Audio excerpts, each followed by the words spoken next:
हाय दोस्तों, बहुत बहुत स्वागत है आप सभी लोग को राधे जी एस साइड में।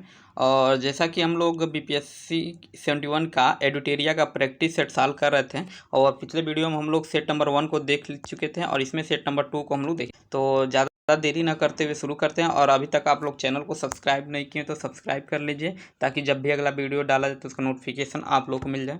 और प्रश्नों को मैं चूँकि इसमें व्याख्या थोड़ा कम करूँगा ताकि जल्दी से जल्दी मैं चाहूँगा कि एक ही वीडियो में पूरा पूरा 150 प्रश्न देख लें हम लोग, तो थोड़ा जल्दी जल्दी करना पड़ेगा। तो कोई नहीं, देखते हैं इसका पहला प्रश्न क्या कह रहा है।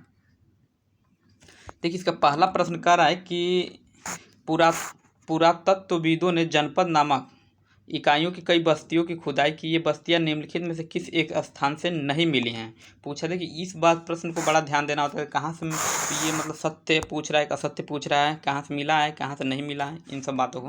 तो पहला क्या है, कह रहा है कौशाम्बी उत्तर प्रदेश, पुराना किला दिल्ली, हस्तिनापुर मेरठ या अंतरजी खेड़ा एटा। तो इसका जो सही आंसर हो जाएगा कौशाम्बी उत्तर प्रदेश। पुरातत्वविदों की कौशाम्बी जो कि उत्तर प्रदेश में, ये यहाँ पे जनपदीय बस्तियाँ नहीं मिली हैं। और कौशाम्बी से महाजनपद कालीन, खैर इसका सही आंसर हो जाएगा ऑप्शन नंबर ए। अगला प्रश्न देखते हैं। कह रहा है कि निम्नलिखित में से किस तुर्क सरकार ने गजनी को अपनी राजधानी बनाकर स्वतंत्र राज्य की स्थापना की। निम्नलिखित में से किस तुर्क सरदार ने गजनी को अपनी राजधानी बनाकर स्वतंत्र राज्य की स्थापना की। अल्पतगीन, महमूद, सुबुक्तगीन या इस्माइल। तो इसका जो सही आंसर हो जाएगा अल्पतगीन, अर्थात ऑप्शन नंबर ए इसका क्या हो जाएगा, सही हो जाएगा। अगला प्रश्न कह रहा है कि ये थोड़ा कथन स्टेटमेंट वाइज है, तो इसको हम लोग थोड़ा छोटा कर लेते हैं। पहला कह रहा है कि मोहम्मद बिन तुगलक के संदर्भ में निम्नलिखित कथनों पर विचार कीजिए। मोहम्मद बिन तुगलक के बारे में इसमें पूछा है कि इसके शासनकाल में तमसीरिन के नेतृत्व में मंगोलों ने सिंध पर हमला किया। तो पहला कथन क्या है, सही है, क्योंकि इसी के शासनकाल में तमसीरिन के नेतृत्व में मंगोलों ने सिंध पर आक्रमण किया। दूसरा कह रहा है कि मोहम्मद बिन तुगलक ने सिंध पर विजय प्राप्त की तथा कन्नौज से पेशावर तक अपना अधिकार प्राप्त कर दिया। देखिए दूसरा कथन में क्या है, सही है। तीसरा क्या है कि अली गुरसाब का विद्रोह इन्हीं के शासनकाल में हुआ। तो ये भी सही है, मोहम्मद बिन तुगलक के समय में ही अली गुरसाब का विद्रोह हुआ। अर्थात देखिए इसमें तीनों के तीनों कथन सही है, इसलिए ऑप्शन नंबर डी इसका क्या हो जाएगा, सही हो जाएगा। अगला प्रश्न भी स्टेटमेंट वाइज है, तो देखते हैं इसको। भारत में कंपनी के अंतर्गत शिक्षा के विकास के संदर्भ में निम्नलिखित कथनों पर विचार कीजिए। पहला कह रहा है कि इसमें 1813 के चार्टर अधिनियम ने देश में आधुनिक विज्ञान के ज्ञान को बढ़ावा देने का प्रावधान किया। तो पहला क्या है, सही है, क्योंकि 1813 के चार्टर अधिनियम में सुशिक्षित भारतीयों को प्रोत्साहित करने और देश में आधुनिक विज्ञान के ज्ञान को बढ़ावा देने के सिद्धांत को शामिल किया गया था। और इसी अधिनियम के एक प्रश्न यहाँ से ये भी पूछता है कि इसी यूँ कहें कि किस अधिनियम के तहत सालाना 1 लाख रुपए को मंजूर शिक्षा के लिए 1 लाख रुपए मंजूर करने का निर्देश दिया गया था। तो इसी अधिनियम के तहत 1813 के अधिनियम के तहत। हालांकि यह मामूली जो राशि थी 1823 तक उपलब्ध नहीं हो पाया था और ये न ही शिक्षा में खर्च हो पाया, लेकिन इसमें प्रावधान किया गया था। अगला कह रहा है कि 1813 के चार्टर अधिनियम ने इस उद्देश्य के लिए कोई मौद्रिक प्रावधान नहीं किया। देखिए हमने पहला ही बता दिया था कि 1 लाख रुपए इसमें व्यवस्था किया गया था। तो ये दूसरा कथन क्या है, गलत है, केवल पहला सही है, इसलिए ऑप्शन नंबर ए इसका क्या हो जाएगा, सही हो जाएगा।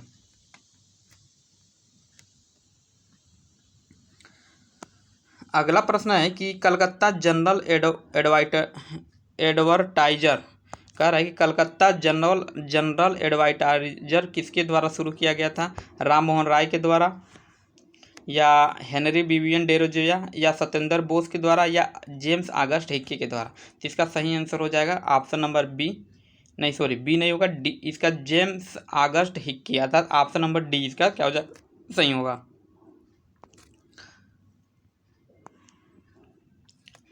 अगला प्रश्न कह रहा है जैन धर्म की ईश्वर में आस्था के संदर्भ में निम्नलिखित कथनों पर विचार कीजिए। तो देखिए पहला कह रहा है जैन धर्म में ईश्वर का अर्थ मुक्त आत्मा है।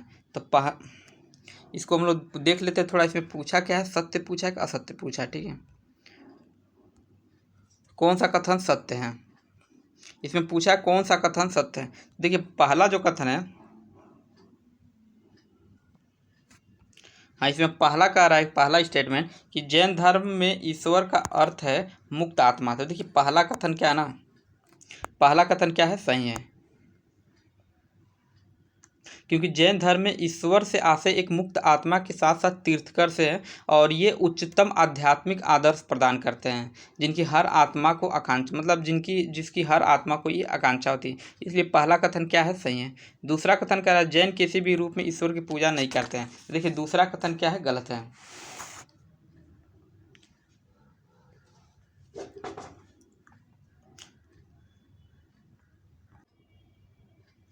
तो इसमें कह रहा है कि जैन किसी भी रूप में ईश्वर की पूजा नहीं करते थे कि दूसरा कथन क्या है, गलत है। क्योंकि हालांकि ये पूर्ण रूप से हिंदू धर्म में ईश्वर की अवधारणा से मतलब नहीं मानते हैं, या ये यूँ कहें कि हिंदू धर्म में जो ईश्वर की अवधारणा है उससे इनका धर्म जो बहुत अलग है।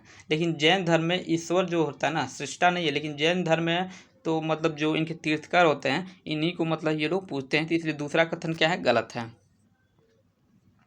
पहला सही था, दूसरा गलत था। अब तीसरा देखते क्या कह रहा है कि तीसरा कह रहा है कि जैन धर्म यह नहीं मानता कि ब्रह्मांड एक ईश्वर ब्रह्मा द्वारा सृजित है, बल्कि ब्रह्मांड स्वयं शाश्वत और शक्तिशाली है। तो तीसरा कथन भी क्या है, सही है। इसलिए से देखिए 1 और 3 सही है। अब देखते हैं 1 और 3 किस ऑप्शन में। तो देखिए सी में है 1 और 3, इसलिए ऑप्शन नंबर सी इसका क्या हो जाएगा, सही हो जाएगा।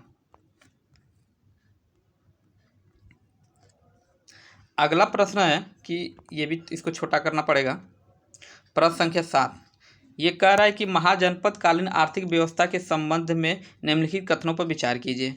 व्यापारियों को सामान खरीदने व बेचने पर कर देना पड़ता था। तो देखिए पहला कथन क्या है, सही है। क्योंकि व्यापारियों को सामान खरीदने व बेचने के लिए कर देना पड़ता था, आज भी देना पड़ता है। ये मतलब आदिकाल से चला रहा है भाई, कोई जहाँ जिस जगह खरीदेंगे बेचेंगे वहाँ टैक्स तो देना ही पड़ेगा।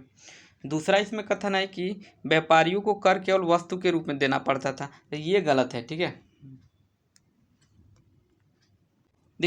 दूसरा कथन क्या है, गलत है। क्योंकि जो महाजनपद काल के जो आखेटक या यूँ कहें कि जो शिकारी या वो मतलब जो भी रहते थे बेचने व्यापारी, वो जंगल से प्राप्त वस्तुओं को कर के रूप में राजा को देना पड़ता था। और इन वस्तुओं में शिकार किए हुए जानवरों के मांस भी होते थे, जंगलों से संग्रह किए गए अनाज फल आदि भी होते थे, न कि केवल वस्तु होते थे। इसलिए दूसरा कथन क्या है, गलत है।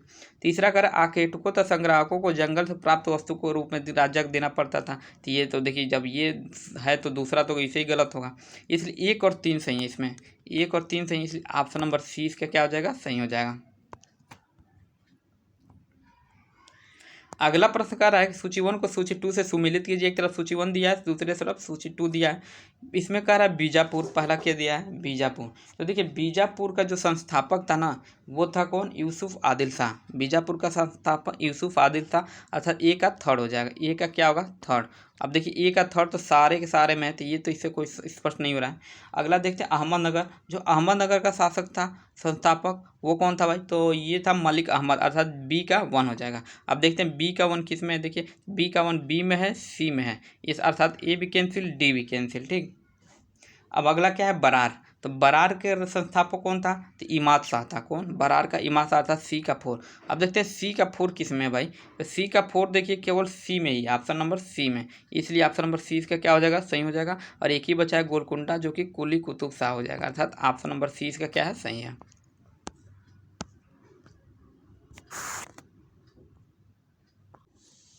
ऑटोमेटिक अपने आप पता ना कैसे करें। अगला प्रश्न देखते हैं इसमें। अगला प्रश्न ये कह रहा है कि विलियम जोन्स के बारे में लिखित कथनों में कौन सही नहीं है। विलियम जोन्स के बारे में कौन सा कथन सही नहीं है भाई। प्रश्न संख्या ये क्या है, 9 है।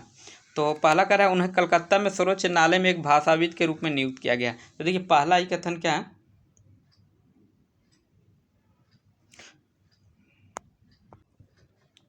तो इसमें पहला ही कथन क्या है, गलत है। कलकत्ता के सर्वोच्च न्यायालय में एक भाषाविद के रूप में नहीं, बल्कि ये 1783 में विलियम जोन्स को कलकत्ता मतलब वहाँ पहुँचे थे, और कंपनी द्वारा स्थापित जो उच्चतम न्यायालय था वहाँ पे, उनमें एक कनिष्ठ न्यायाधीश के रूप में नियुक्त होकर गए थे, न कि भाषाविद। क्या हुए थे, ये न्यायाधीश थे। ठीक है, इसलिए पहला ही का प्रश्न क्या मतलब पहला स्टेटमेंट क्या गलत हो जाएगा। इसलिए जो पूछा है कौन सही नहीं, इसलिए ऑप्शन नंबर ए इसका क्या हो जाएगा, सही हो जाएगा। आगे बी सी डी भी देख लेते हैं क्या है। कह रहा है कि हेनरी थॉमस कोलब्रुक और नाथानियल हालेड प्राचीन भारतीय विरासत की खोज में उनके साथी थे। तो देखिए ये भी सही है। हालांकि जो पूछा है सही नहीं है वो उसको प्रश्न होगा, तो ऑप्शन नंबर ए ही होगा। लेकिन इसमें बी सही है, केवल ए सही नहीं था। सी का रहा है कि उन्होंने बंगाल की एशियाटिक सोसाइटी की स्थापना की थी, ये भी सही है। उनके द्वारा एशियाटिक रिसर्च नामक एक पत्रिका प्रकाशित की, ये भी क्या है, सही है। अगला प्रश्न थोड़ा छोटा करना पड़ेगा क्योंकि काफ़ी बड़ा स्टेटमेंट है इसका। तो इसमें कह रहा है कि भारतीय शासन अधिनियम 1935 के संबंध में निम्नलिखित कथनों पर विचार कीजिए। प्रश्न संख्या कौन सा है, ये 10 है। तो इसमें देखिए पहला कह रहा है 1935 का भारत शासन अधिनियम भारत के लिए तैयार संवैधानिक प्रस्ताव में अंतिम तथा सबसे विस्तृत दस्तावेज था। तो देखिए पहला स्टेटमेंट क्या है, सही है। दूसरा कह रहा है इस अधिनियम में 321 धाराएं 321 अनुच्छेद तथा 10 अनुसूचियाँ थी। तो दूसरा भी कथन भी क्या है, सही है। तीसरा है कि इस अधिनियम की प्रमुख विशेषता यह थी कि इसके द्वारा भारत में सर्वप्रथम संघीय शासन प्रणाली की शुरुआत की गई। तीसरा कथन भी क्या है, सही है। चौथा देख लेते हैं क्या कह रहा है, इस अधिनियम द्वारा राज्य शासकीय कार्यों को 3 सूचियों में विभक्त किया गया था, जिसमें संघ सूची शामिल विषयों की कुल संख्या 58 थी। तो देखिए दूसरा कथन क्या है, सॉरी चौथा कथन क्या है, गलत है। क्योंकि इसमें दिया ना कि संघ सूची में शामिल विषयों की संख्या कितना 58 दिया, लेकिन 58 नहीं था, संघ सूची के विषयों में कितना था, 36 था। यहाँ लिखा नहीं जा रहा है, लेकिन खैर हम आगे इधर लिख देते हैं, 36 था। कितना था, 36 था। तो इसलिए 4 गलत हो जाएगा, 1 2 3 सही होगा। तो 1 2 3 किस में है, तो ऑप्शन नंबर डी में 1 2 3 है, इसलिए ऑप्शन नंबर डी इसका क्या हो जाएगा, सही हो जाएगा।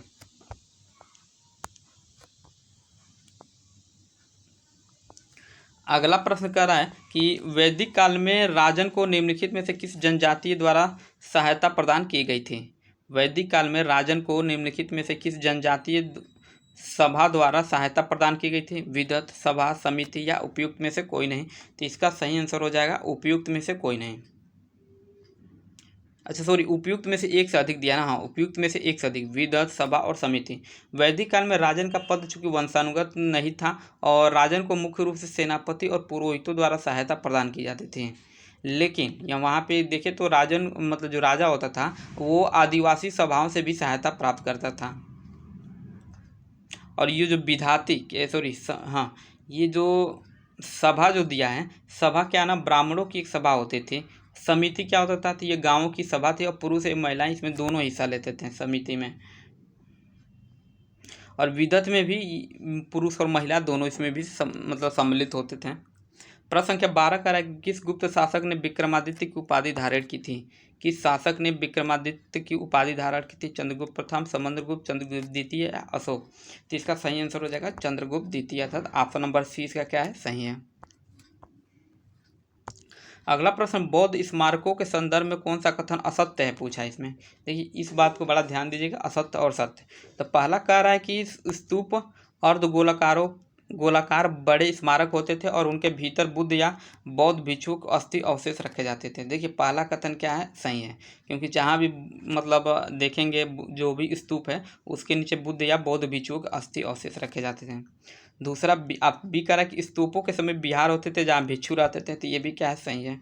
अमरावती के स्तूप व्यापारियों तथा भूस्वामियों के द्वारा दिए गए दान से बना था, तो ये भी क्या सही है।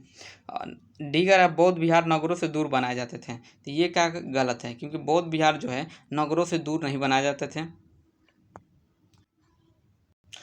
और ये नगरों के पास ही रहते थे, इसलिए ऑप्शन नंबर डी इसका जो पूछा है कौन असत्य है, तो डी असत्य है, इसलिए ऑप्शन नंबर डी ये क्या हो जाएगा, सही हो जाएगा। डी इसका क्या है, सही है। अगला प्रश्न कर रहा है गयासुद्दीन बलबन के बारे में लिखित कथनों में से कौन सा कथन असत्य पूछा है इसमें, ठीक है। तो कह रहा है कि गयासुद्दीन बलबन को उलूग खां के नाम से भी जाना जाता है। तो पहला कथन क्या है, सही है, क्योंकि गयासुद्दीन बलबन को उलूग खां के नाम से जाना जाता है। उन्होंने सजदा और पबोस जैसी प्रथाएं शुरू की, ये भी क्या है, सही है।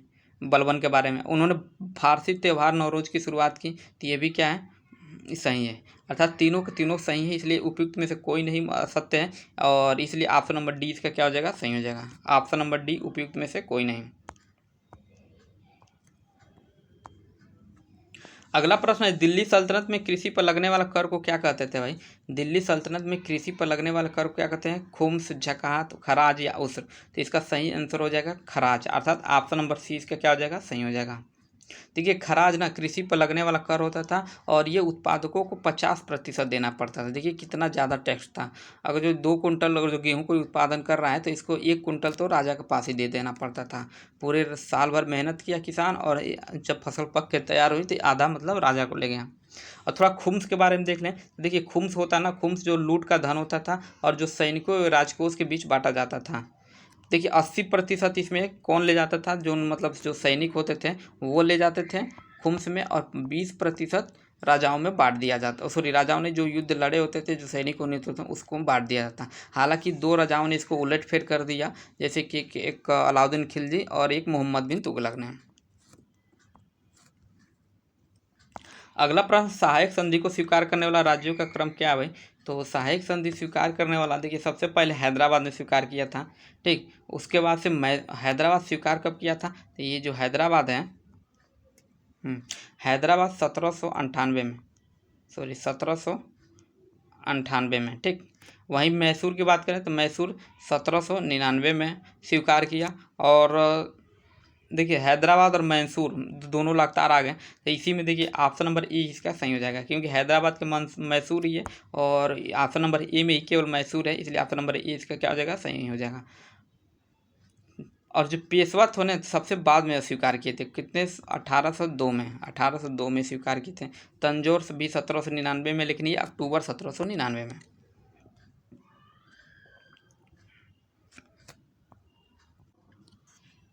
देखिए ये प्रश्न संख्या 17 था, इसका आंसर ए हो जाएगा, option number A Hyderabad, Mysore और पेशवा। और ऊपर हम लोग एक प्रश्न छोड़ दिए थे, ये जो कि 16 था, तो कह रहे कि ब्रिटिश भारत क्षेत्र का अंतिम प्रमुख विस्तार किसके समय में हुआ था? करजन के समय, डफरिन या डलहौजी, या उपयुक्त में से कोई नहीं, उपयुक्त में से एक से अधिक। तो इसका सही आंसर हो जाएगा बी। प्रश्न संख्या 16 का, सॉरी डलहौजी होगा, इसका सही आंसर हो जाएगा ऑप्शन नंबर सी डलहौजी, क्योंकि ब्रिटिश भारतीय क्षेत्र का अंतिम प्रमुख विस्तार लॉर्ड डलहौजी के भारत में उनके हड़प नीति के सिद्धांत के दौरान हुआ था, इसलिए ऑप्शन नंबर ए इसका क्या है? सही है। अगला प्रश्न 18 का है कि निम्नलिखित विद्रोह का कालक्रम के अनुसार कौन सा विकल्प सही व्यवस्थित है? एक तरफ सन्यासी विद्रोह, नील विद्रोह, पाबना विद्रोह। तो देखिए सन्यासी विद्रोह कब हुआ था भाई? तो ये हुआ था 1763 में सन्यासी विद्रोह, ठीक। मतलब 1763 से लेकर 1800 तक। नील विद्रोह सभी लोग पता होगा कि 1859 से लेके 1860 तक ईस्वी तक था, ठीक। और वहीं पे पाबना विद्रोह देखें तो पाबना विद्रोह कब हुआ था? तो ये 1873 में हुआ था, 1873 से लेके 76 तक। तो देखिए पहले का आएगा आपका सन्यासी विद्रोह, फिर उसके बाद से नील विद्रोह, उसके बाद पाबना विद्रोह, अर्थात ऑप्शन नंबर ए इसका क्या हो जाएगा? सही हो जाएगा। अगला प्रश्न संख्या 19 का है मैजिक लालटेन व्याख्यान। मैजिक लालटेन व्याख्यान तमिलनाडु में जनता के बीच निम्नलिखित में से किस घटनाओं के दौरान राजनीतिक चेतना उत्पन्न करने का एक लोकप्रिय तरीका था? तो इसमें कौन सा था भाई? तो ये सविनय अवज्ञा आंदोलन, या असहयोग आंदोलन, या स्वदेशी आंदोलन, या उपयुक्त में से एक से अधिक। तो इसका सही आंसर हो जाएगा स्वदेशी आंदोलन, अर्थात ऑप्शन नंबर सी। देखिए स्वदेशी आंदोलन के दौरान जो तिरुनेलवेली तमिलनाडु में जो वी चिदम्बरम पिल्लई थे और सुब्रमण्यम शिवा और कुछ वकीलों ने स्वदेशी संगम का गठन किया, जिसे स्थानीय जनता को प्रेरित किया। और यही समिति ने मैजिक लालटेन व्याख्यान के माध्यम से जनता के बीच राजनीतिक चेतना को उत्पन्न किया, इसलिए ऑप्शन नंबर सी इसका क्या हो जाएगा? सही हो जाएगा। प्रश्न संख्या 20 का निम्नलिखित में कौन सा सामाजिक सुधार भारत में विलियम बेंटिक द्वारा शुरू किया गया था? नहीं सॉरी, शुरू नहीं किया गया था, ये पूछा है। तो सत्ती का उन्मूलन ये तो हुआ था। ठगी का प्रथा का प्रतिबंध ये भी विलियम बेंटिक के ही समय हुआ था। सी कह रहा है कन्या भ्रूण हत्या को बढ़ावा देना। कन्या भ्रूण हत्या को कोई भी गवर्नमेंट या कोई भी मतलब एक जिम्मेदार देश का नागरिक या नैतिकता से पूर्ण जो भी व्यक्ति होगा वो कन्या भ्रूण हत्या को बढ़ावा नहीं देगा, इसलिए ऑप्शन नंबर सी इसका क्या हो जाएगा? सही हो जाएगा। ऑप्शन नंबर सी इसका क्या है? सही है। अगला प्रश्न है निजाम उल मुल्क आसफ जाह के संदर्भ में निम्नलिखित में से कौन सा कथन सही नहीं है? तो इसने हैदराबाद की स्थापना की। प्रश्न संख्या 21 है तो इसने हैदराबाद की स्थापना की, तो देखिए पहला क्या है, सही है, निजाम उल मुल्क हैदराबाद की स्थापना की। दूसरा क्या है, इसने केंद्रीय मुगल सत्ता से अपनी स्वतंत्रता की खुलेआम घोषणा की, तो दूसरा क्या है, गलत है, क्योंकि इसने केंद्रीय मुगल सत्ता से अपनी स्वतंत्रता की खुलेआम घोषणा नहीं की थी, बल्कि निजाम उल। खैर अगला प्रश्न देखते हैं, ऑप्शन नंबर सी इसका क्या, सॉरी बी इसका क्या है, सही है।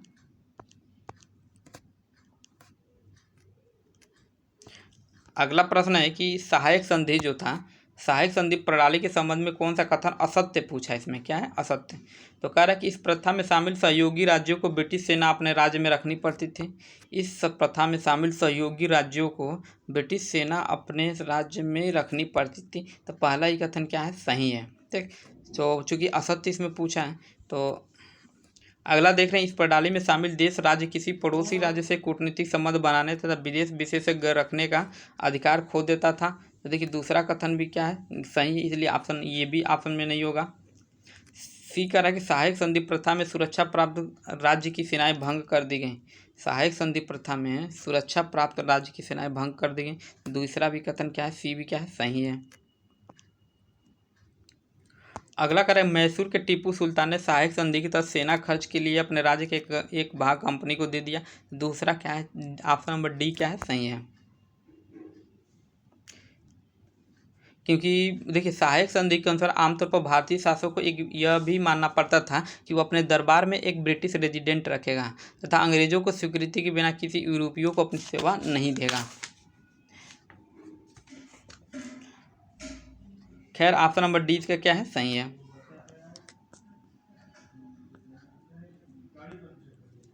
अगला कार्य 1859 के नील विद्रोह के बारे में निम्नलिखित में से कौन सा कथन सही है।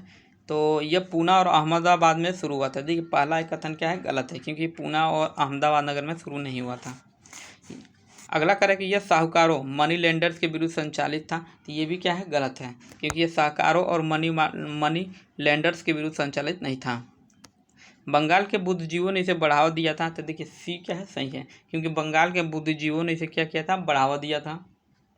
और यह छोटे जमींदारों तथा बगान मालिकों को पूर्व कर्मचारियों के विरुद्ध संचालित करता था, मतलब संचालित है ये छोटे जमींदारों तथा बगान मालिकों के पूर्व। तीसरा भी कथन क्या है, गलत है। खैर इसमें तो ऑप्शन नंबर सी इसकी क्या है, सही है।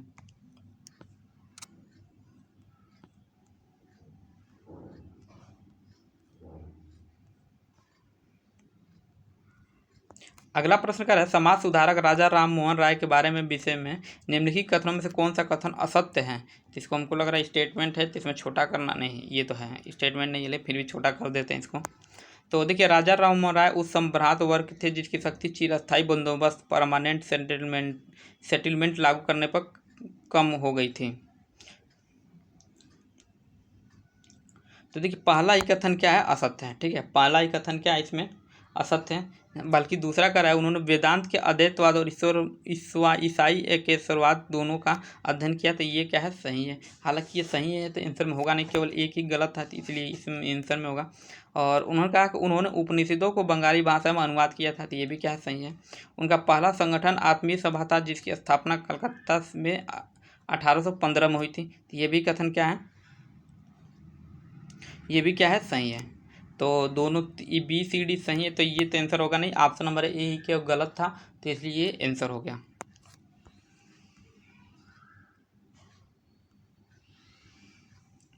अगला प्रश्न कर रहा है, निम्नलिखित युग्मों में से कौन सा युग्म सुमेलित नहीं है। एक तरफ लॉर्ड नॉर्थ 1773 का रेगुलेटिंग एक्ट,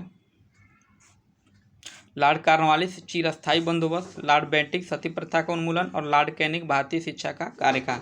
इसका जो सही आंसर हो जाएगा प्रश्न संख्या 26। देखिए 26 का सही हो जाएगा ऑप्शन नंबर डी, अर्थात लॉर्ड कैनिंग का भारतीय शिक्षा में कार्यरत से कोई योगदान नहीं था। बाकी ऊपर के बी सी डी एक बार रोक के अपना पढ़ लीजिएगा, ये सही है।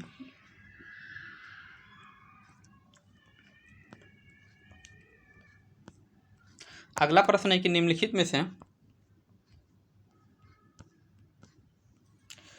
निम्नलिखित युग्मों में से कौन सा सुमेलित नहीं है। लॉर्ड नॉर्थ जो 1773 का रेगुलेटिंग एक्ट था, तो ये क्या है, हालांकि ये सही है, तो आंसर में हमारा ये होगा नहीं। ठीक है, अगला कर लॉर्ड कॉर्नवालिस चिरस्थायी बंदोबस्त, ये भी सही है, तो ये भी आंसर में नहीं होगा क्योंकि पूछा इसमें सही नहीं है। फिर का लॉर्ड बैटिंग तो सती प्रथा का उन्मूलन, तो ये भी क्या है, सही है। डी का लॉर्ड कैनिंग भारतीय शिक्षा का कार्यवृत्त, तो देखिए ये क्या है, गलत है, क्योंकि लॉर्ड कैनिंग का भारतीय शिक्षा में कार्यरत से कोई मतलब रुचि नहीं थी, इसलिए ऑप्शन नंबर डी इसका क्या हो जाएगा, सही हो जाएगा। क्योंकि पूछा कौन सुमिलित नहीं है, डी सुमिलित नहीं है, इसलिए डी आंसर हो जाएगा।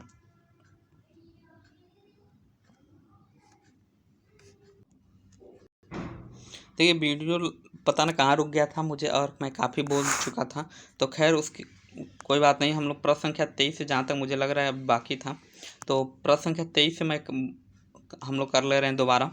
तो कह रहा है कि 1859 के नील विद्रोह के बारे में निम्नलिखित में से कौन सा कथन सही है। इसमें पूछा कौन सा सही है नील विद्रोह के बारे में। तो इसमें पहला दे रहा है ना, ये पूना और अहमदनगर में शुरू हुआ था। ये सभी लोग पता हो गया, ये पूना और अहमदनगर में नहीं शुरू हुआ था, बल्कि इसका जो क्षेत्र था, ये जो नदियाँ पाबना, खुलना, ढाका, मालदा, या यूँ कहें कि उस समय जो बंगाल और उड़ीसा और यही ज़्यादातर बिहार का जो क्षेत्र था वही था। अगला करें, यह साहूकारों या मनी लेंडर के विरुद्ध संचालित था, तो ये भी क्या है, गलत है।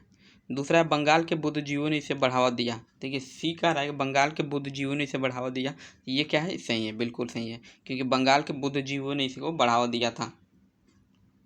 डी कह रहा है कि ये छोटे जमींदारों तथा बगान मालिकों के पूर्व कर्मचारियों के विरुद्ध संचालित था, ये कथन गलत था। ऑप्शन नंबर सी इसका क्या हो जाएगा, सही हो जाएगा। ऑप्शन नंबर सी इसका क्या है, सही है।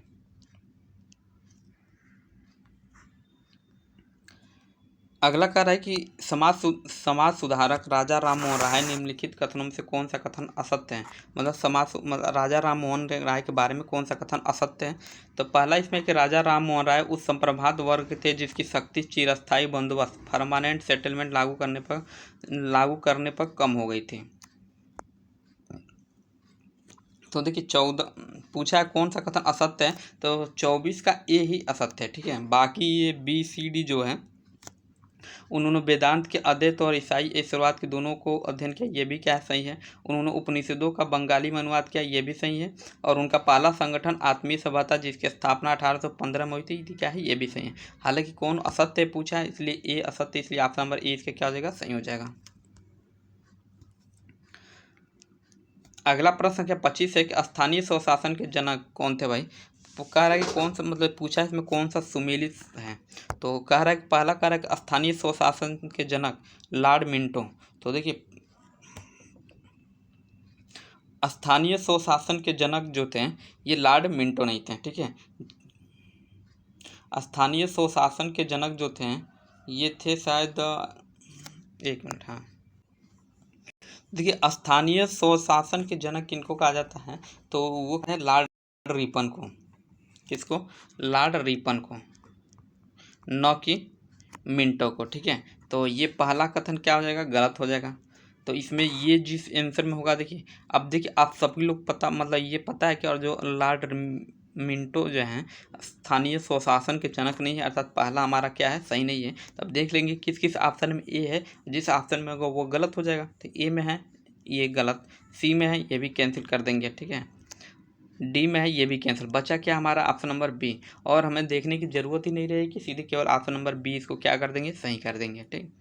और लेकिन फिर भी हम लोग देख लेते हैं। दो का राय स्टेटमेंट 2 कि सांप्रदायिक निर्वाचक वर्ग के जनक लॉर्ड रिपन थे। देखिए ये भी गलत हो गया कि सांप्रदायिक निर्वाचक वर्ग के जनक लॉर्ड रिपन नहीं, ये जबकि मिंटो थे। कौन थे, ये मिंटो थे। बाकी तीसरा कर रहा है भारतीय प्रेस की मुक्तिदाता चार्ल्स मेटकाफ, अर्थात केवल सी, मतलब तीसरा कथन क्या है, सही है, ऑप्शन नंबर बी हो जाएगा, क्योंकि इसमें दिया है केवल 3। प्रश्न संख्या 26 का निम्नलिखित युग्मों में से कौन सा सुमेलित नहीं है। लॉर्ड नॉर्थ या 1773 के रेगुलेटिंग एक्ट। पूछा है कौन सा सुमेलित नहीं है, लॉर्ड नॉर्थ जो कि 1773 का रेगुलेटिंग एक्ट। तो देखिए इसका जो, हाँ, ये पहला कथन क्या है, सही है, ये सुमेलित है। फिर लॉर्ड कॉर्नवालिस चिरस्थायी बंदोबस्त, ये भी क्या है, सही है। लॉर्ड बेंटिक सती प्रथा का उन्मूलन, तो क्या है, ये भी सही है। हालांकि ये भी जो सही आंसर में होगा नहीं, क्योंकि पूछा है कौन सुमेलित नहीं है, जो सुमेलित नहीं है वो आंसर होगा। लॉर्ड कैनिंग तो भारतीय शिक्षा का कार्यान्वयन, तो ये क्या है, गलत है। कि लॉर्ड कैनिंग जो है लॉर्ड कैनिंग के समय में भारतीय शिक्षा का कार्यवृत्त नहीं हुआ था। तो ऑप्शन नंबर डी इसका क्या हो जाएगा, सही हो जाएगा।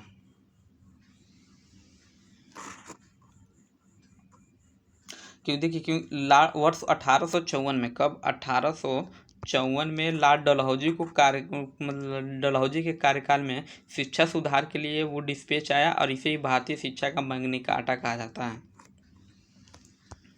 अगला प्रश्न 27 का है कि वर्ष 1923 में चुनाव के लिए जारी किए गए स्वराजवादी घोषणा पत्र ने निम्नलिखित में से किन बिंदुओं को रेखांकित किया। पहला है स्वराज्यों को परिषदों में राष्ट्रवादियों को स्वशासन की मांग को प्रस्तुत करना। तो देखिए पहला कथन क्या है, सही है। स्वराज्यों को परिषद में राष्ट्रवादियों की स्वशासन की मांग को प्रस्तुत करना, पहला कथन सही है। दूसरा कथन कह रहा है मांग की अस्वीकृति की स्थिति में स्वराज्यवादियों को जन संघर्ष के लिए परिषदों को त्याग करना, दूसरा कथन क्या है, गलत है। इसलिए केवल पहला कथन हो जाएगा। पहला कथन देखिए केवल ऑप्शन नंबर ए में दिया, इसलिए ऑप्शन नंबर ए इसका क्या है, सही है।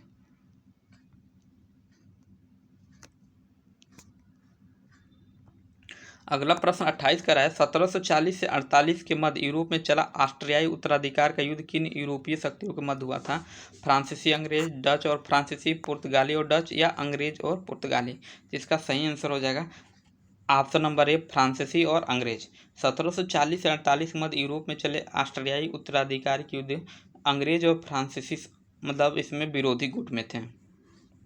ऑप्शन नंबर ए इसके क्या है, सही है। प्रश्न संख्या 29 देखिए कह रहा है कि मुंडा आंदोलन के संदर्भ में कौन सा कथन सत्य है। मुंडा आंदोलन के बारे में इसमें पूछा है।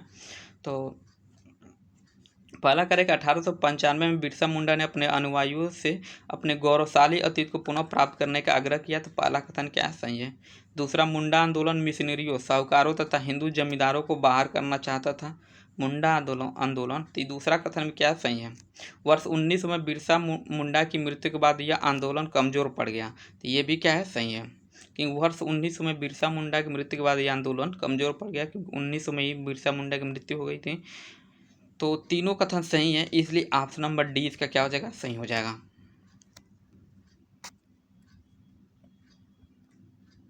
अगला प्रश्न देखते हैं क्या कह रहा है। अगला प्रश्न है उन स्थलों युग्मों को पहचानिए जिन्हें कीजिए जहां नव पाषाणकालीन हड्डियां और औजार बहुतायत में प्राप्त हुए हैं। तो पहला क्या है, चिराद और ब्रह्मगिरी, बुर्जहोम और सेनुमार, बुर्जहोम और चिराद और उतनुतुरु। तो इसका सही आंसर हो जाएगा बुर्जहोम और चिराद। तो देखिए बुर्जहोम जो है ये आपको जम्मू कश्मीर वाले एरिया में मिलता है, वहाँ पाया जाता है, और चिराद जो है बिहार में है, ठीक है। तो दोनों स्थानों पे नव पाषाणकालीन हड्डियों के औजार और मतलब औजार बहुत मात्रा में पाए गए हैं, इसलिए ऑप्शन नंबर सी इसका क्या हो जाएगा, सही हो जाएगा।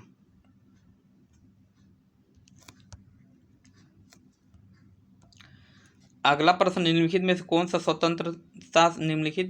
सा स्वतंत्रता संबंधी अधिकारों अनुच्छेद 19-22 में शामिल नहीं है। तो अनुच्छेद 19 से लेके 22 में कौन सा शामिल नहीं है। देखिए संपत्ति की स्वतंत्रता, देखिए पहला ही है, आप सभी लोगों को पता है कि संपत्ति की स्वतंत्रता अनुच्छेद मतलब हमारे मौलिक अधिकारों में नहीं है, पहले था लेकिन इसे 44वें संविधान संशोधन के माध्यम से बाहर निकाल दिया गया, इसलिए ऑप्शन नंबर ए इसका क्या हो जाएगा, सही हो जाएगा। आगे पढ़ने की जरूरत ही नहीं पड़ेगी, लेकिन खैर फिर भी हम लोग आगे पढ़ लेते हैं। अपराधों के लिए 2 सीधी से संबंध में संरक्षण, ये तो है हमारे आर्टिकल मतलब स्वतंत्रता हमारे मौलिक अधिकारों में। नेक्स्ट है किसी व्यक्ति को विधि द्वारा स्थापित प्रक्रिया के अनुसार उसके प्राण व दैहिक स्वतंत्रता का संरक्षण, आर्टिकल 21। कुछ दशाओं में गिरफ्तारी या निरोध से संरक्षण, ये भी है आर्टिकल 22। अच्छा ऑप्शन नंबर ए इसका क्या है, सही है। अगला प्रश्न, निम्नलिखित में से सर्वोच्च न्यायालय के परामर्शदात्री क्षेत्राधिकार के संदर्भ में कौन सा सत्य है। परामर्शदात्री क्षेत्राधिकार के संदर्भ में कौन सा कथन क्या है, सत्य है।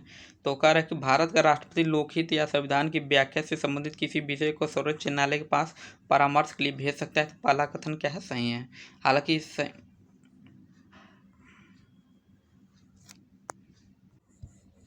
देखिए पूछा इसमें कौन सा कथन सत्य है परामर्शदात्री क्षेत्राधिकार के बारे में। तो देखिए पहला कथन क्या है ना, ये सब, बल्कि बी का राज्य सभी संवैधानिक मामलों में भारत सरकार को परामर्श दे सकता है, तो बी क्या है, सही है। क्योंकि सर्वोच्च न्यायालय को परामर्शदात्री क्षेत्राधिकार के संदर्भ में कथन मतलब ये तो बी तो सही है कि संविधान का अनुच्छेद जो 143 कितना 143 को राष्ट्रपति निम्नलिखित दो श्रेणियों के मामले में उच्चतम न्यायालय से परामर्श लेने का अधिकार देता है। एक तो सार्वजनिक महत्व के किसी मामले में विधिक प्रश्न उठाने पर, और दूसरा किसी पूर्व संवैधानिक संधि समझौते या प्रसिद्धा आदि मतलब जो संविधान के पहले लागू हुआ उस पर। हालांकि ऑप्शन नंबर 20 का क्या हो जाएगा, सही हो जाएगा। सी कह रहा है कि विधिक मामलों में प्रधानमंत्री को परामर्श दे सकता है, तो परामर्श तो दे ही सकता है भाई, बिल्कुल दे सकता है।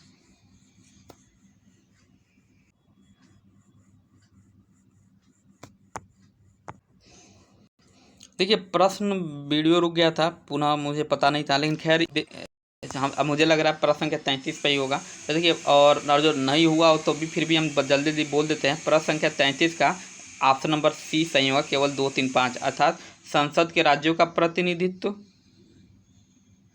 राष्ट्रपति के चुनाव या चुनाव की पद्धति, और सर्वोच्च न्यायालय या उच्च न्यायालय के न्यायालय में संशोधन जो भी होगा राज्यों की सहमति से, और वो भी आधे राज्यों की सहमति से होगा। अर्थात ऑप्शन नंबर सी इसका क्या है, सही है। नेक्स्ट प्रश्न संख्या 34 का रहा है, संसद के किसी सदस्य के संबंध में निम्नलिखित कथनों पर विचार कीजिए। संसद के सत्र के दौरान सदन, लोकसभा या राज्यसभा के सदस्य को दीवानी मामलों में गिरफ्तार किया जा सकता है। तो पहला क्या है, गलत है, क्योंकि संसद के सत्र के दौरान 40 दिन के पहले और 40 दिन के बाद किसी भी सदस्य को दीवानी मामलों में गिरफ्तार नहीं किया जा सकता है। तो पहला क्या है, गलत है। दूसरा कह रहा है, संसद सत्र के दौरान सदन, लोकसभा या राज्यसभा के सदस्य को फौजदारी मामलों में गिरफ्तार नहीं किया जा सकता है। तो ये भी क्या है, कथन क्या है, गलत है, क्योंकि फौजदारी मामलों में गिरफ्तार किया जा सकता है, केवल दीवानी मामलों में गिरफ्तार नहीं किया जा सकता है। इसलिए दोनों के दोनों ऑप्शन नंबर डी इसका क्या हो जाएगा, सही हो जाएगा। न तो 1 न तो 2। अगला प्रश्न संख्या 35 कह रहा है कि राष्ट्रीय पिछड़ा वर्ग आयोग एनसीबीसी के संदर्भ में निम्नलिखित कथनों पर विचार कीजिए। तो राष्ट्रीय पिछड़ा वर्ग आयोग एनसीबीसी एक संवैधानिक निकाय है। तो देखिए इसमें जो पहला कथन है सही है, क्योंकि 102वें संविधान संशोधन अधिनियम 2018 के माध्यम से राष्ट्रीय पिछड़ा वर्ग आयोग को संवैधानिक दर्जा दे दिया गया था, ठीक है। तो सही है। और आयोग अपनी वार्षिक रिपोर्ट संसद के दोनों सदनों के समक्ष प्रस्तुत करता है। तो ये भी कथन क्या है, सॉरी पहला तो सही है लेकिन दूसरा गलत है, क्योंकि इसको आयोग राष्ट्रपति को एक वार्षिक रिपोर्ट प्रस्तुत करता है, न कि संसद के समक्ष, अर्थात केवल 1 सही हो जाएगा। इसलिए ऑप्शन नंबर ए इसका क्या है, सही है। अगला प्रश्न संख्या 36 का वरीयता अनुक्रम में भारत के मुख्य निर्वाचन आयुक्त का पद निम्नलिखित में से किसके समतुल्य है भाई। तो भारत के मुख्य निर्वाचन आयुक्त के बारे में पूछा है। तो भारत के मुख्य न्यायाधीश के समतुल्य है, या भारत के महान्यायवादी, या संघ लोक सेवा आयोग के अध्यक्ष, या उपयुक्त में से एक से अधिक। तो देखिए मुख्य निर्वाचन आयुक्त का जो पद है ना, संघ लोक सेवा आयोग के अध्यक्ष के समकक्ष है। अर्थात ऑप्शन नंबर सी इसका क्या आ जाएगा, सही हो जाएगा। अगला क्या कर रहा है, सुमेलित करने वाला है। पूछा है कि सूची 1 को सूची 2 से सुमेलित कीजिए तथा नीचे दिए गए कूट का सही प्रयोग कीजिए। एक तरफ राज्य दिया, दूसरे तो राज्यसभा में सदस्यों के बारे में बताया था। देखिए गुजरात में कितने सदस्य हैं, तो गुजरात में 11 सदस्य हैं। इसको हम लोग थोड़ा छोटा और करते हैं। तो देखिए गुजरात में कितने 11 सदस्य हैं, अर्थात ए का 2 से सुमेलित हो जाएगा, ए का 2 है, ठीक है।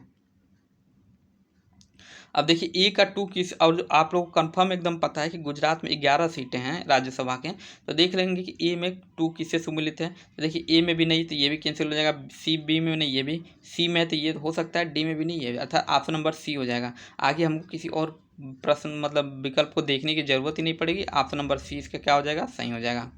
लेकिन फिर भी हम लोग देखते हैं कर्नाटक में कितनी सीटें हैं, तो कर्नाटक में 12 हैं, अर्थात बी का 3rd हो जाएगा। देखिए बी का 3rd भी इसमें सुमेलित है। बिहार में कितने हैं, बिहार में जो बिहार के एग्जाम तो सबको पता ही होगा, बिहार में 16 सीटें हैं राज्यसभा की, तो अर्थात ऑप्शन ये देखिए इसमें ये है, सी का 1 सुमेलित है। उड़ीसा में तब एक ही बचा है, अर्थात 3rd, अर्थात डी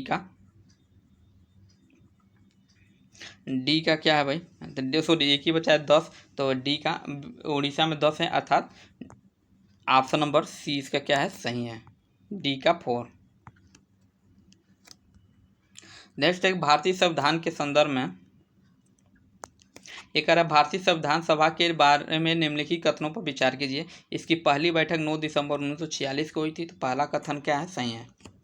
इसकी पहली बैठक जो हुई थी 9 दिसंबर 1946 को हुई थी और सभा की पहली बैठक में मुस्लिम लीग के सदस्य उपस्थित नहीं थे। ये भी कथन क्या है, सही है, अर्थात दोनों के दोनों कथन सत्य है, अर्थात ऑप्शन नंबर सी इसका क्या हो जाएगा, सही हो जाएगा। ऑप्शन नंबर सी इसका सही है। अगला प्रश्न, निम्नलिखित में से कौन से विशेष अधिकार संसद के सदस्यों को शक्तिगत के रूप में प्राप्त हैं। प्रश्न संख्या 39।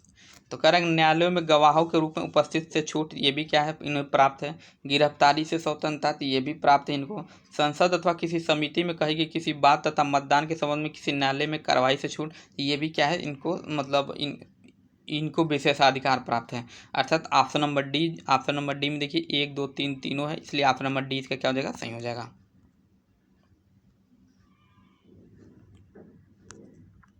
अगला प्रश्न संख्या 40 का रहा है, इसको छोटा करना पड़ेगा क्योंकि स्टेटमेंट दिया है इसमें। 40 का रहा है कि राज्यसभा के बारे में निम्नलिखित कथनों पर विचार कीजिए। राज्यसभा मुख्य रूप से राज्यों का प्रतिनिधि के रूप में कार्य करता है। ये एक पहला कथन क्या है, सही है, क्योंकि राज्यसभा जो है राज्यों के प्रतिनिधि के रूप में कार्य करता है।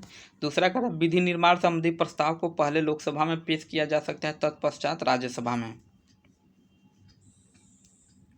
सॉरी, चूंकि पूछा है इसमें कौन सा असत्य पूछा है ना, नहीं ठीक तो है, पहला कथन सही है और पूछा है चूंकि असत्य पूछा है, ठीक है। तो दूसरा कह रहा है कि विधि निर्माण संबंधी प्रस्ताव को पहले लोकसभा में पेश किया जाता है, तत्पश्चात राज्यसभा में। तीसरा कथन ही क्या है, असत्य है। दूसरा कथन हमारा असत्य है, इसलिए आंसर में ये होगा, पहला सत्य तो ये तो होगा नहीं। तो ऑप्शन नंबर बी में देखिए केवल 2, ऑप्शन नंबर बी हमारा क्या है, सही है,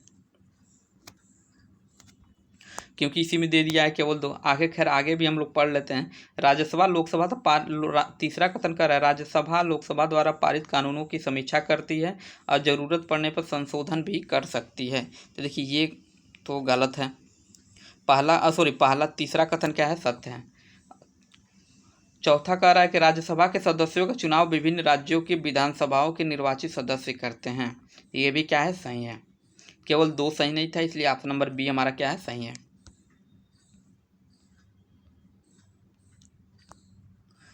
यहाँ से अब जियोग्राफी का प्रश्न स्टार्ट हो रहा है। इसमें कह रहा है कि प्रश्न 41, अवसादी सेलों के निम्नलिखित में से कौन सा कथन असत्य है। अवसादी सेलों के लिए निम्नलिखित में से कौन सा कथन असत्य है। ये वे सेलें हैं जिसकी संरचना ताप तथा वायु तथा दाब पर निर्भर करती है। प्रश्न संख्या 41। तो देखिए पहला कथन चूंकि सत्य है तो ये हमारे आंसर में होगा नहीं। ये सेल अक्रिस्टलीय होती हैं, ये भी क्या है, सही है। अगला करें, ये सेलें अस्त्रों में निक्षेपित होती हैं, तो ये भी क्या है, सही है। और ये सेलें जल में नहीं निर्मित हो सकती, तो ये कथन क्या है, असत्य है, क्योंकि ये सेलें जल में भी निर्मित हो सकती हैं, इसलिए ऑप्शन नंबर डी हमारा क्या हो जाएगा, सही हो जाएगा। ऑप्शन नंबर डी हमारा क्या है, सही है। अगला प्रश्न 42 का है, ग्रेट बियर एवं ग्रेट स्लेव झील किस देशों में स्थित है भाई। तो ग्रेट बियर जो झील है ये और ग्रेट स्लेव झील ये कनाडा में स्थित है, तो ऑप्शन नंबर ए इसका क्या है, सही है। प्रश्न संख्या 43 का निम्नलिखित कथनों में से लेटराइट मिट्टी के विषय में कौन सा कथन सही है। तो यह मिट्टी उच्च तापमान एवं भारी वर्षा वाले क्षेत्रों में विकसित होती है, तो देखिए पहला कथन ही क्या है, हमारा सही है। दूसरा कह रहा है इस मिट्टी में लो ऑक्साइड और एल्युमिनियम के समृद्ध रूप से पाई जाती हैं, तो दोनों भी कथन क्या है, सही है। और दोनों कथन सही है, तो इसलिए ऑप्शन नंबर सी हमारा क्या हो जाएगा, सही हो जाएगा। ऑप्शन नंबर सी क्या है, सही है। अगला कह रहा है निम्नलिखित में कौन सा बंदरगाह देश मतलब सही सुमिलित है। पहला बंदरगाह दे रहा है मांटेवीडियो जो उरुग्वे में है, तो ये क्या है, सही है। जो मांटेवीडियो है ये उरुग्वे में ही है। जकार्ता कहाँ है भाई, तो इंडोनेशिया में, ये भी सही है। रॉटरडैम ये भी नीदरलैंड में है, और इगारका चीन में, अर्थात ये भी सही है। अर्थात तीनों रॉटरडैम जो है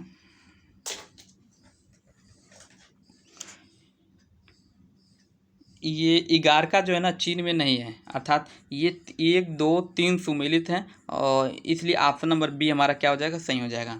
बल्कि जो इगारका है ये चीन में न होकर ये कहाँ है, ये रूस में है, अर्थात ऑप्शन नंबर बी हमारा क्या है, सही है। केवल 4 ही गलत था।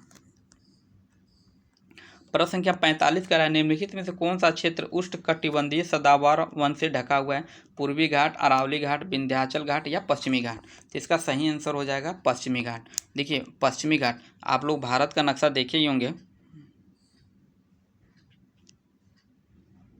खैर ऊपर नहीं बनाना है। ये वाली जो क्षेत्र होती है पश्चिमी घाट मतलब ये जो पश्चिमी क्षेत्र होता है ये उष्णकटिबंधीय सदाबहार वन के क्षेत्र में आता है। तो पश्चिमी घाट हो जाएगा, ऑप्शन नंबर डी इसका सही है। अगला प्रश्न 46 कह रहा है भारत का सर्वाधिक पटसन उत्पादक राज्य कौन सा है भाई? तमिलनाडु, आंध्र प्रदेश, उत्तर प्रदेश या पश्चिम बंगाल? तो इसका जो सही आंसर हो जाएगा ये है पश्चिम बंगाल, अर्थात पश्चिम बंगाल में सर्वाधिक पटसन उत्पादक राज्य हैं। प्रश्न संख्या 47 कह रहा है अफ्रीका महाद्वीप के एटलस पर्वत का विस्तार निम्नलिखित किन क्षेत्रों तक देखा जा सकता है भाई? अफ्रीकी महाद्वीप का जो एटलस पर्वत का विस्तार है तो कहाँ कहाँ देखा जा सकता है इसको? तो मोरक्को, अल्जीरिया, ट्यूनीशिया, पेरिनीज, अल्जीरिया या ट्यूनीशिया या आल्प्स, पेरिनीज या वास्पेज या उपयुक्त में से कोई नहीं। तो इसका सही आंसर हो जाएगा option number A Morocco, Algeria और ट्यूनीशिया। देखिए एटलस पर्वत अफ्रीका महाद्वीप का सबसे महत्वपूर्ण पर्वत है और ये एटलस पर्वत लगभग 2500 किमी तक फैले, कितना 2050 किमी तक लगभग फैला हुआ है और इसकी जो सर्वोच्च चोटी है 4165 अर्थात 4165 मीटर ऊंचे पर्वत पर मतलब सबसे जो मतलब इसकी सबसे ऊंची चोटी है 4165 मीटर है और माउंट टुबकुल जो कि मोरक्को में है। खैर अगला प्रश्न देखते हैं। प्रश्न संख्या 48 कह रहा है कि ट्रांस हिमालय की भौतिक संरचनाओं में पश्चिम दिशा से क्रम में सो जाएं, पूर्व से पश्चिम अर्थात पूर्व से पश्चिम दिशा में इसको सजाना है, ठीक है, इस तरह से, ठीक। पहला दिया पीर पंजाल, गिलगित, जास्कर या वुलर झील। तो इसका जो सही हो जाएगा देखिए सबसे पहले आता है क्या? जास्कर आता है सबसे। अब जब पूर्व से पश्चिम की तरफ जाएंगे तो सबसे पहले तो एक कुनलुन श्रेणी आती है जो कि इसमें नहीं है, लेकिन उसके बाद क्या आता है? जास्कर श्रेणी आता है, ठीक। उसके बाद जास्कर के बाद से भी क्या आता है? लद्दाख श्रेणी आता है। हालांकि इसमें लद्दाख है नहीं तो ये आंसर नहीं होगा, लेकिन 3 अर्थात जास्कर श्रेणी आता है। जास्कर श्रेणी बाद लद्दाख के बाद से काराकोरम। तो हालांकि इसमें काराकोरम भी नहीं दिया है, लेकिन काराकोरम के बाद से पीर पंजाल आता है, अर्थात 3 और 1 क्या आएगा? 3 और 1। तो 3 और 1 देखिए केवल ऑप्शन नंबर सी में है, इसलिए ऑप्शन नंबर सी हमारा क्या हो जाएगा? सही हो जाएगा, अर्थात 3 1। तो 3 1 के तरह से देखें तो जास्कर, पीर पंजाल और गिलगित और वुलर झील, ऑप्शन नंबर सी हमारा क्या है? सही है।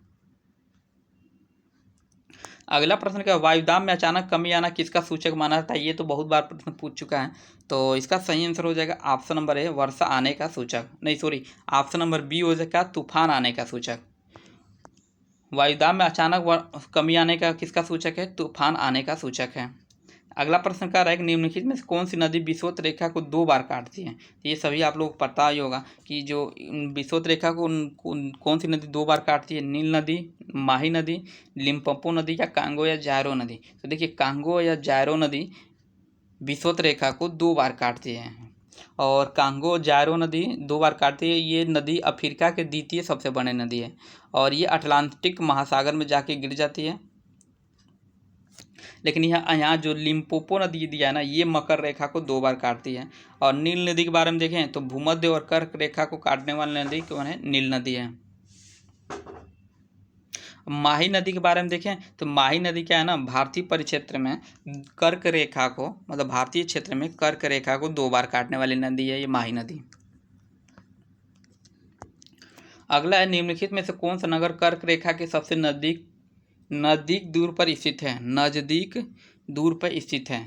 तो पहला क्या है? जबलपुर, अगरतला, उज्जैन और मुंबई। तो इसका सही आंसर हो जाएगा जबलपुर, अर्थात ऑप्शन नंबर ए। ये जितने जो विकल्प दिए गए हैं इसमें कर्क रेखा से सबसे मतलब नज़दीक है, सबसे नज़दीक दूरी पर स्थिति है ये जबलपुर। उसके बाद आता है क्या? उज्जैन, फिर अगरतला आएगा। अगला प्रश्न है माउंट हैरियट अंडमान निकोबार द्वीप समूह के किस क्षेत्र में अवस्थित है भाई? तो माउंट हैरियट जो है ये कहाँ दे रहा है? उत्तरी अंडमान, मध्य अंडमान या दक्षिणी अंडमान या लक्षद्वीप। तो ये माउंट हैरियट जो है ये दक्षिणी अंडमान के क्षेत्रों में ये विस्तारित है। अगला प्रश्न 53 है, हालांकि इसमें दिख नहीं रहा लेकिन मैं ये 53 है। तो महासागरीय जल की लवणता के वितरण के संबंध में दिए गए कथनों पर विचार कीजिए। स्टेटमेंट है तो इसको थोड़ा छोटा करना पड़ेगा। तो पहला इसमें कह रहा है कि महासागरीय जल के तापमान अथवा घनत्व में परिवर्तन लवणता को प्रभावित करता है।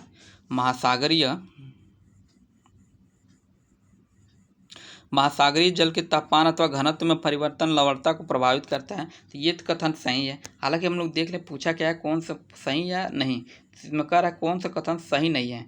तो देखिए पहला कथन सही है, तो इसलिए हमारा ये आंसर में होगा नहीं। दूसरा कह रहा है कि महासागरीय जल की लवणता वाष्पीकरण, वर्षण, पवने तथा महासागरीय धाराओं आदि से प्रभावित होती हैं। तो दूसरा कथन भी क्या है हमारा सही है, ये भी सही है। तीसरा कथन कह रहा है कि बंगाल की खाड़ी की लवणता अरब सागर की लवणता से अधिक पाई जाती है, तो ये क्या है, गलत है, क्योंकि बंगाल की खाड़ी की लवणता जो है,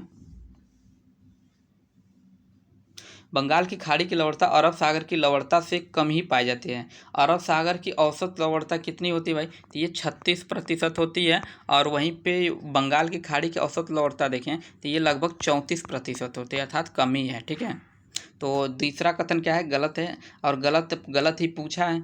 और चौथा कह रहा है ऊंचे अक्षांशों में गहराई के साथ लवणता में कमी आती है। ऊंचे अक्षांशों में गहराई के साथ लवणता में कमी आती है, तो देखिए ऊंचे अक्षांशों में गहराई के साथ लवणता में कमी नहीं आती है, क्योंकि बर्फ पिघलने के कारण उच्च अक्षांशीय क्षेत्रों में लवणता कम पाई जाती है, परंतु गहराई बढ़ने के साथ साथ स्वच्छ जल की मात्रा कम हो जाती है। लवणता बढ़ने के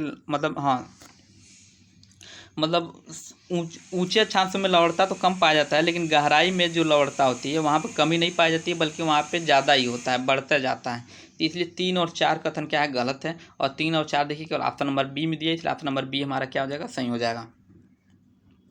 नेक्स्ट कह रहा है कि पेडल फॉर मिट्टी के संबंध में कौन सा कथन सही है। तो प्रश्न संख्या कौन सा है, ये 54 है।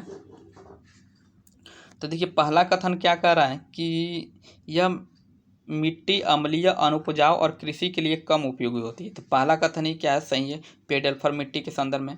डेयरी उद्योग तथा मिश्रित कृषि के लिए मृदा उपयोगी होती है, तो यह भी क्या है, सही है।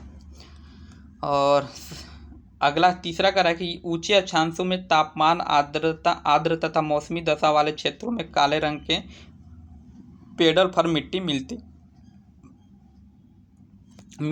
है। तो देखिए पेडल फॉर मिट्टी की जो है, ये तीसरा कथन क्या है, गलत है, क्योंकि निचले अक्षांशों में ये, जबकि इसमें दिया कहाँ, ऊंचे अक्षांशों में, जबकि निचले अक्षांशों में तापमान और आर्द्र मौसमी तथा आर्द्र क्षेत्रों में लाल और पीले रंग की उष्णकटिबंधीय जो पेडल फॉर मिट्टियाँ यहीं पे मिलती हैं, न निचले अक्षांशों में, न कि उच्च अक्षांशों में।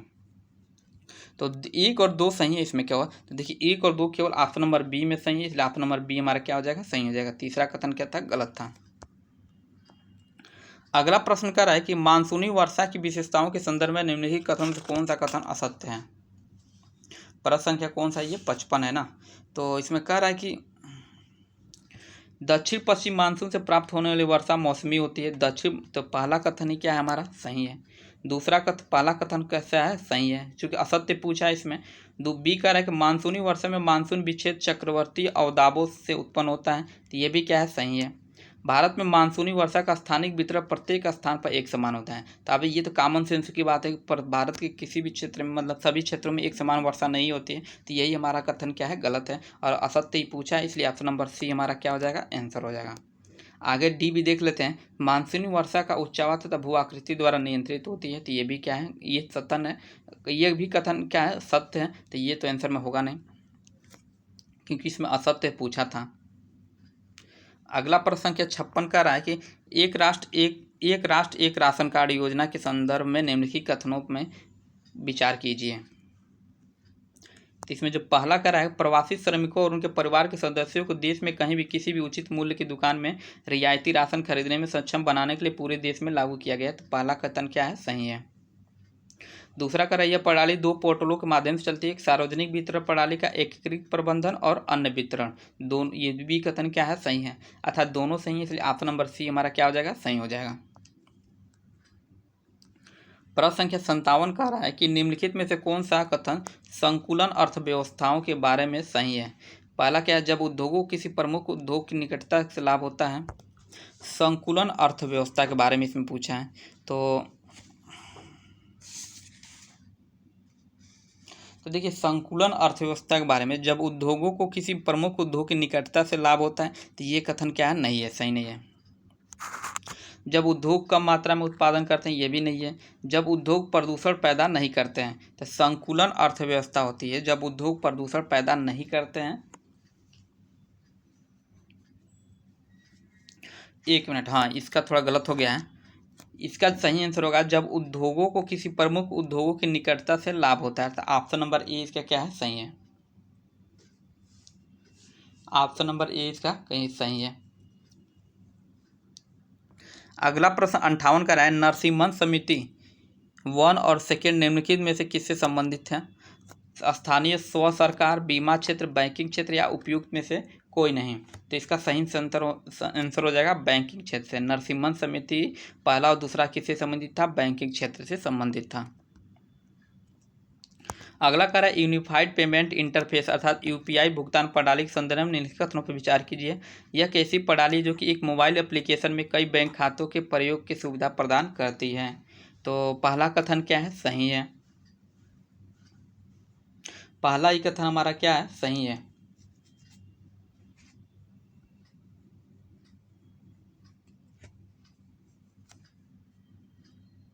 और दूसरा कथन कह रहा है कि इसमें कि वर्तमान में यह पीयर टू पीयर संग्रह अनुरोध को पूरा नहीं कर सकता है। तो देखिए दूसरा कथन क्या है, हमारा गलत है, क्योंकि यह वर्तमान में यह पीयर टू पीयर संग्रह को अनुरोध को पूरा कर सकता है, इसलिए ये क्या है, गलत है।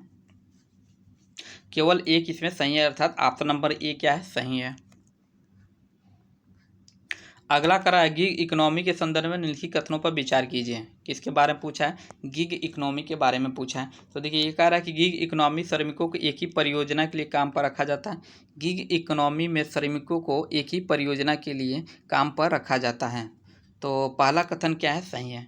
भारत में 50% से अधिक नए रोजगार गिग इकोनॉमी कंपनियों द्वारा उत्पन्न किए जा रहे हैं। तो ये भी कथन क्या है, सही है, अर्थात दोनों के दोनों सही हैं, अर्थात ऑप्शन नंबर सी इसका क्या है, सही है। 60 का सी क्या है, सही है। और थोड़ा सा गिग इकोनॉमी के बारे में बता देते हैं कि गिग इकोनॉमी में ऐसे श्रमिक सम्मिलित किए जाते हैं जिनके मतलब जिनमें कोई अनुबंध नहीं होता है, डेली बेसिस पे काम करते हैं, और जो काम हुआ तो काम करेंगे, और काम नहीं हुआ तो कंपनी से इनको निकाल दिया जाएगा। कोई इनसे मतलब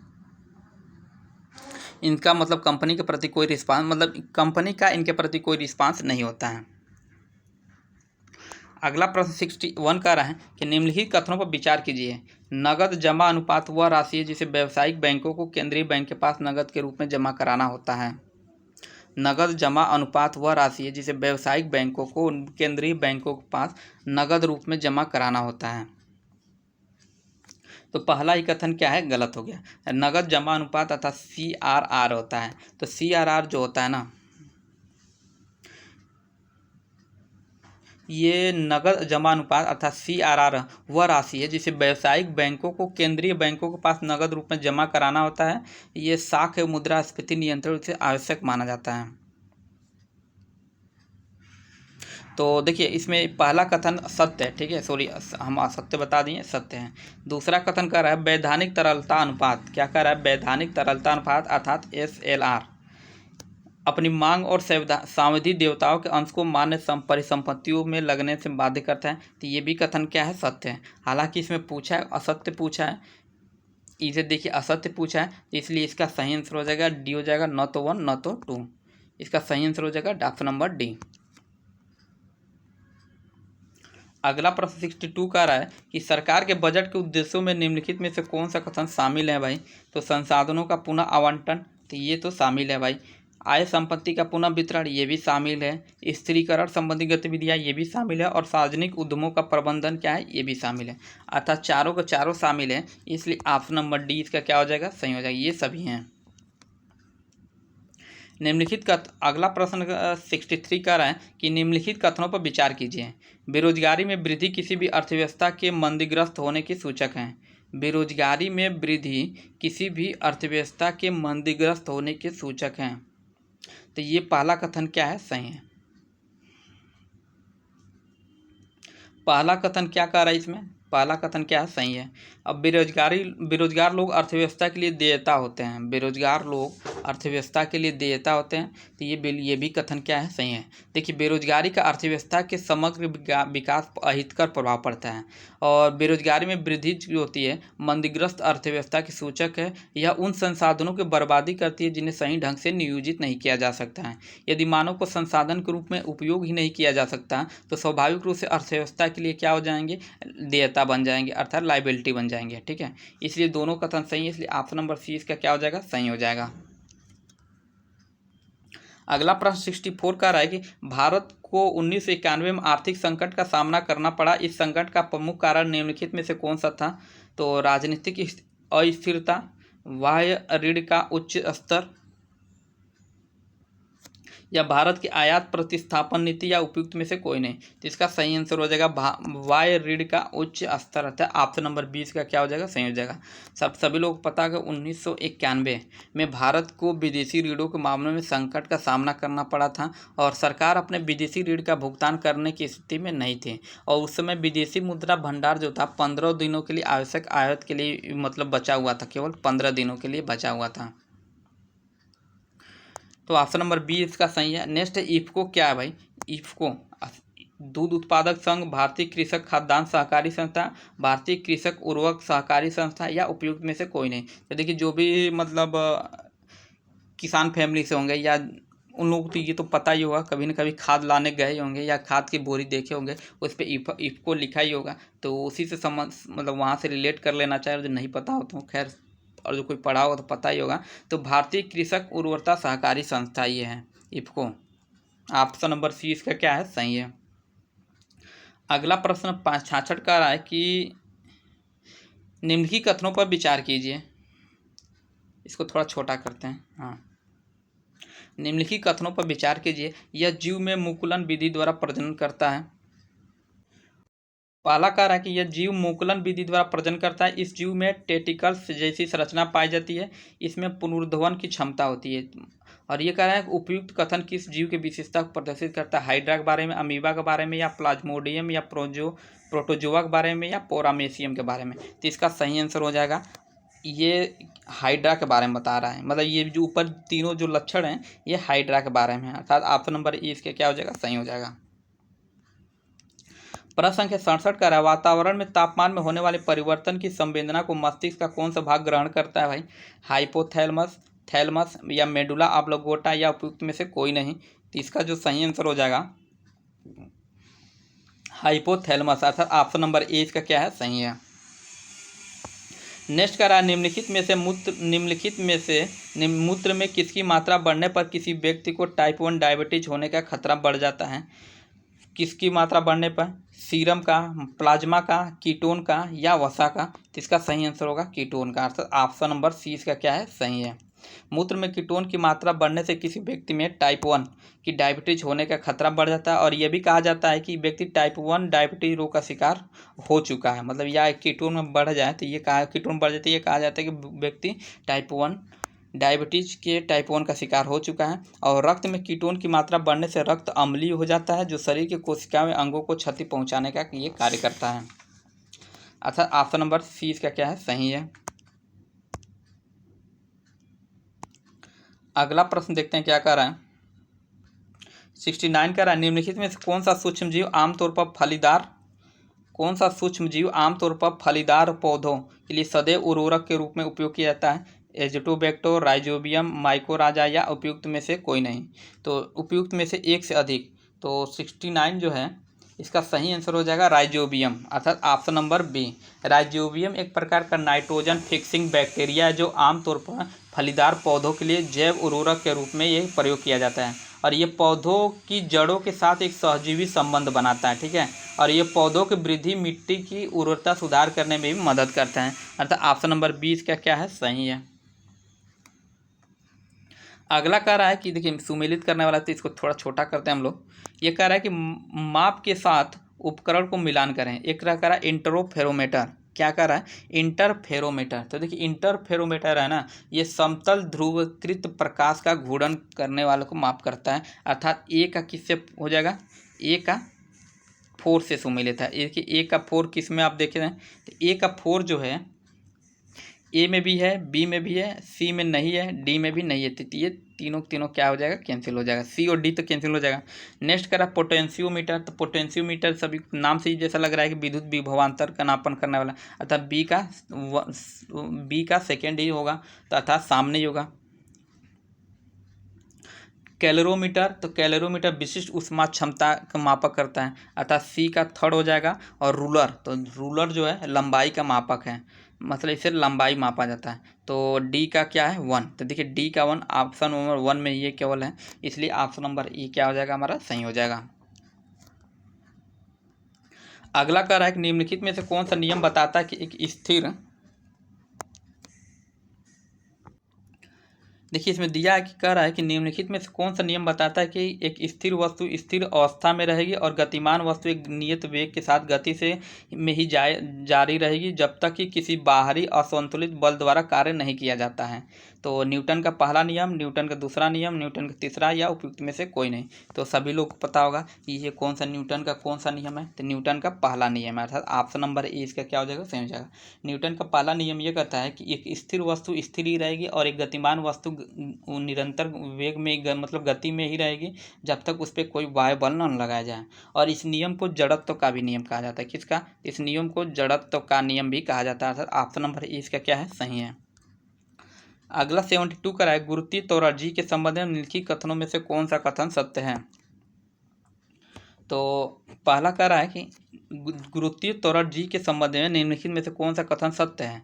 तो यह पृथ्वी की सतह पर हर जगह स्थिर रहता है, तो पहला ही कथन क्या गलत है, क्योंकि पृथ्वी पर हर जगह ये स्थिर नहीं है, यह बढ़ती ऊंचाई के साथ बढ़ता है। तो देखिए ये दूसरा कथन क्या है, गलत है, क्योंकि ये बढ़ती ऊंचाई के साथ घटता जाता है, यह ऊंचाई बढ़ने के साथ घटती जाती है। हाँ, तो ऑप्शन नंबर सी में दिया है, यह ऊंचाई बढ़ने के साथ घटती जाती है, इसलिए ऑप्शन नंबर सी इसका क्या हो जाएगा, सही हो जाएगा।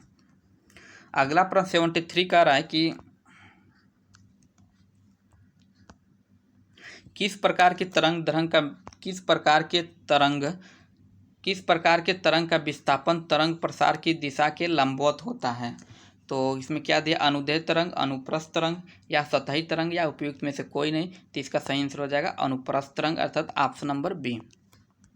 नेक्स्ट प्रश्न कर रहा है 74 कि आधुनिक आवर्त सारणी के किसी वर्ग में ऊपर से नीचे आने पर परमाणु की त्रिज्या के मान में क्या परिवर्तन होता है, बढ़ता है, घटता है, न तो बढ़ता है न तो घटता है, या उपयुक्त में से कोई नहीं। तो इसका सही आंसर हो जाएगा बढ़ता है, अर्थात ऑप्शन नंबर ए इसका क्या हो जाएगा, सही हो जाएगा।